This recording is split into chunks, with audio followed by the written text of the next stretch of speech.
Capitaine Maurice Maginot, bonjour. Bonjour. On est aujourd'hui dans le commissariat de Malden.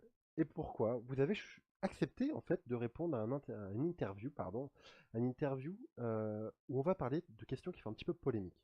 On va y venir tout à l'heure. Dans un premier temps, on va commencer par le début, bien évidemment. J'ai dit capitaine. Il y a encore quelques jours, vous étiez le lieutenant et aujourd'hui, vous avez été promu. Et vous n'avez pas que été promu, puisque par ailleurs, vous avez pris en fait le commandement opérationnel de la police de Malden. Quel est votre Oui, état d'esprit par rapport à ça? mon état d'esprit est extrêmement bon, positif, parce que je suis très heureux que la hiérarchie ait su remarquer le travail acharné et mes efforts quotidiens pour la gestion de la police de Malden, afin qu'elle soit la plus performante et la plus efficace possible. C'est vraiment très plaisant. Et je vais continuer de donner le meilleur de moi-même et mon maximum afin que tous les habitants de l'île que j'apprécie et que je respecte puissent vivre décemment sur notre belle île. Vous êtes devenu donc commandant opérationnel. Vous êtes en fait, vous travaillez aujourd'hui aux côtés du commandant Valérian, qui avait précédemment votre place. Quel est votre rapport avec le commandant Valérian? Les rapports avec le commandant sont très bons. Malheureusement, j'en viens à l'aider dans cette tâche parce que il est un peu noyé sous la paperasserie. Hein. C'est un peu, ça va avec le rôle de commandant, si vous voulez. Et donc, je le supplée sur le terrain. C'est pour ça que j'ai le commandement opérationnel, malgré qu'il reste le commandant. J'ai beaucoup appris à ses côtés.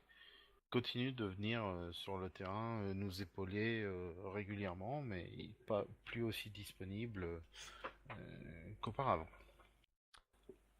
Que signifie en fait le poste de commandant opérationnel? Qu'est-ce que vous faites exactement? Non, bah, je m'occupe un petit peu de toute la gestion quotidienne de la police, d'organiser un petit peu les troupes, afin que nous soyons le plus efficace possible et le plus à l'écoute de nos concitoyens. Parlez-nous un peu de vous. En fait, qui êtes-vous plus exactement? D'où vous venez? Et quelles étaient vos motivations en fait pour rejoindre la police?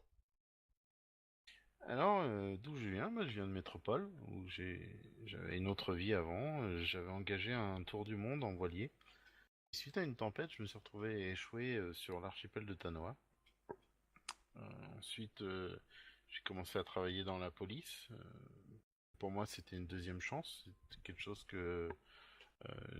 à laquelle je rêvais et que malheureusement avait dû être écourté quand j'étais en métropole.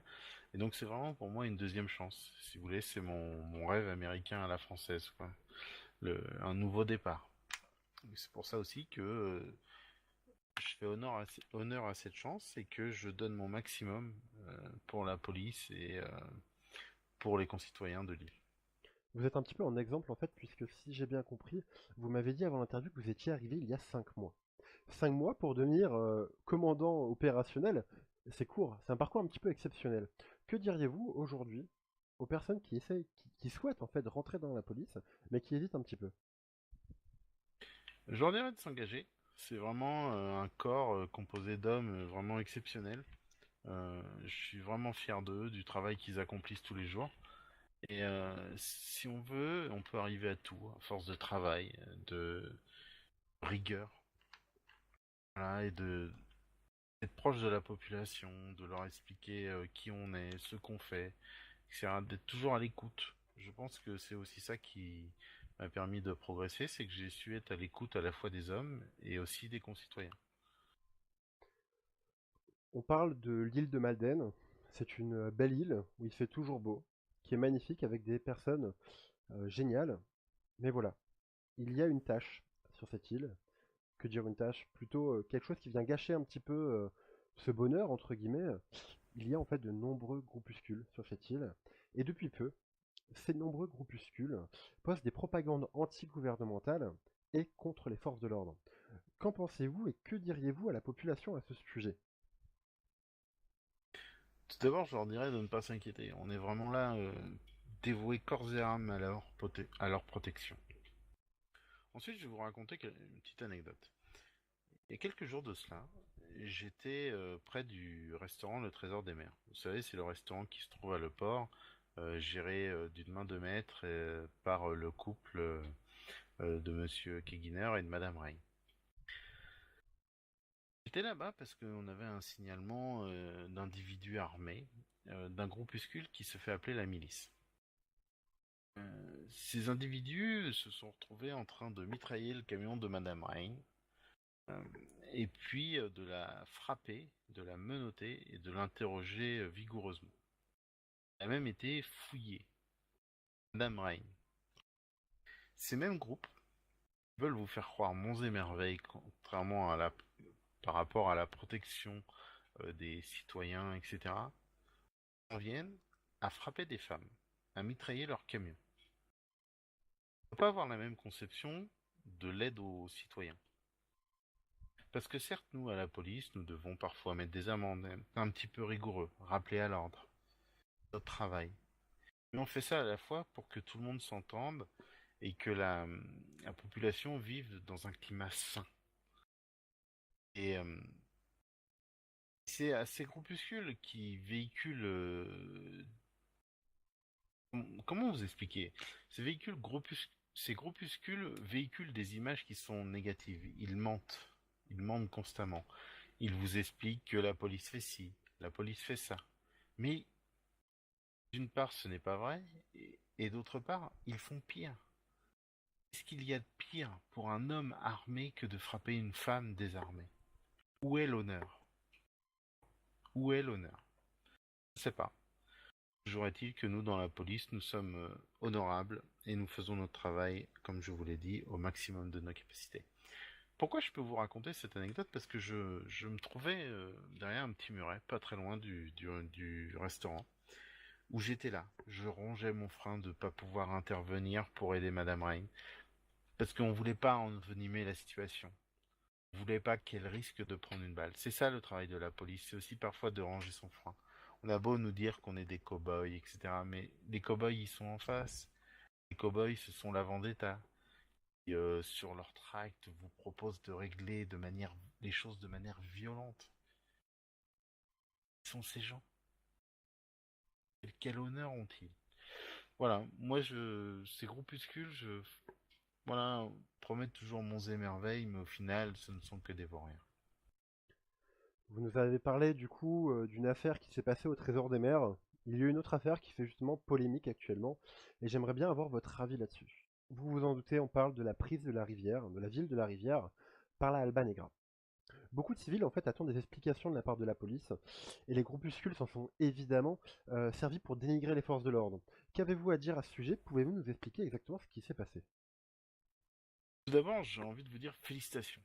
Félicitations aux hommes de la police nationale et plus particulièrement de la BRI pour avoir su maîtriser cette situation d'une main de maître sans tirer de coups de feu. Parce que ce qu'il faut bien comprendre, c'est que l'usage de la force est vraiment le dernier recours. Commencer à tirer des cartouches dans une ville telle que la rivière, y avoir des civils qui passent, qui se prennent des balles perdues, c'est extrêmement difficile. La situation avec le groupe de la Alba Negra a été résolue par de fortes négociations, tendues et âpres par le négociateur de la BRI. Et franchement, je lui tire mon chapeau, dans le sens où il a réussi à faire partir ce groupuscule. Alors oui, ça n'a pas été sans concession. Il a fallu les laisser partir, décider d'aller vaquer à leurs occupations plus loin. Ah, mais ce que je peux dire à la population, c'est qu'on n'échange pas des villes comme le disent la milice, et on n'est pas propriétaire des gens. On est leur garant de leur sécurité. Donc si d'autres crépuscules de ce type, ou même si la Alba Negra revenait et refaisait surface, nous traiterions les choses de la même façon, avec les intérêts de la population dans notre cœur. C'est ça qui nous motive, c'est que la population soit la plus paisible tranquille, la plus paisible possible, et qu'elle vive sur notre bel archipel de manière à profiter de la vie, à travailler dans la joie et la bonne humeur. Je vous remercie pour avoir répondu à toutes ces questions et vos paroles étaient très sages. Moi-même, ça m'a permis de comprendre un petit peu mieux en fait le fonctionnement, la réaction que la police, que la BRI a pu avoir par rapport à cette affaire.